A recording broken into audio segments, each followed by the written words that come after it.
Hello friends, welcome to my channel and thanks for watching this video. In this video we are going to analyze Spdr S&P 500 ETF, and this is one of the highly traded ETF as far as the volume is concerned. So let's quickly check it out what the chart is saying overall for Spdr S&P 500. Now we all know that how stable this particular instrument is, and over a period of time we do know if there are certain economies, there are equity backed economies and there are debt backed economies, and basically US is one of those who have been known for the equity driven market and not by debt driven market. So ETF is one of those instruments which can create a decent amount of return over a period of years. So let's analyze what the chart is saying for SPDR S&P 500. But prior to that, if you haven't yet subscribed my channel, hit on the subscription button and also hit on the notification bell along with the all button to get my updated video notification. Now we can do the entire analysis or the section analysis, but what I'm going to do over here is to analyze this particular section, because this is how the S&P 500 SPDR ETF looks like, or rather this is the current trend we have here. So let's analyze this price move. Now most importantly, if you are looking at the price chart of SPDR 500 monthly, you can see that the movement, if you are looking at MACD, so there is going to be a negative crossover and the stochastic is falling down. So it indicates that in the short term there will be a volatility, but let us see what the overall chart is indicating, because this is one of those instruments where a big fall creates a buying opportunity.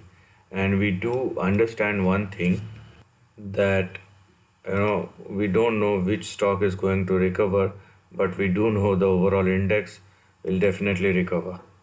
Okay, so here we are, and here it is. So if we analyze the price chart, what do we have here? Something like this. Okay, so this is how the price trend looks like as of now, right? This is how it is looking like as of now. Now there are 2 or 3 very important level even within the range, because the volatility is very less, okay, in this particular ETFs, or in most of the ETFs, until and unless there will be a black swan event, or there is something which we cannot which is completely unknown to the stock market, which has happened in 2008 and 9 and 2020.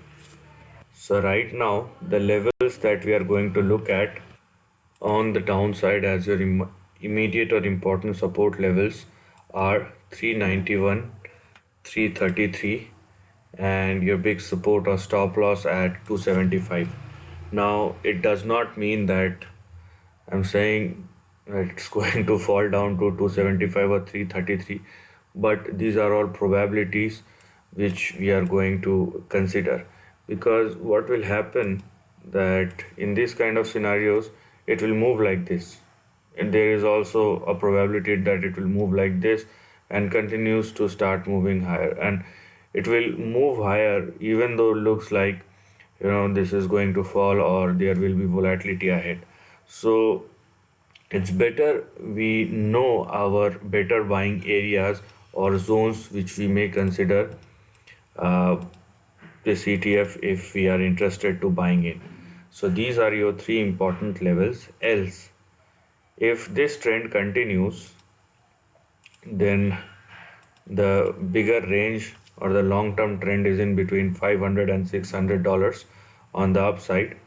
We are not considering one thing as of now, is if there is a breakout like this, okay, we are not considering as of now. but let it sustain.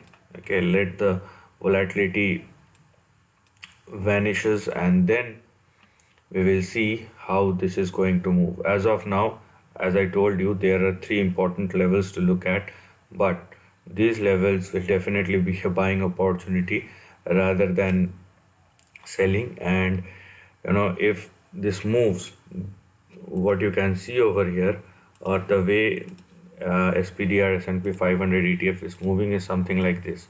Okay, this is how you can see a trend.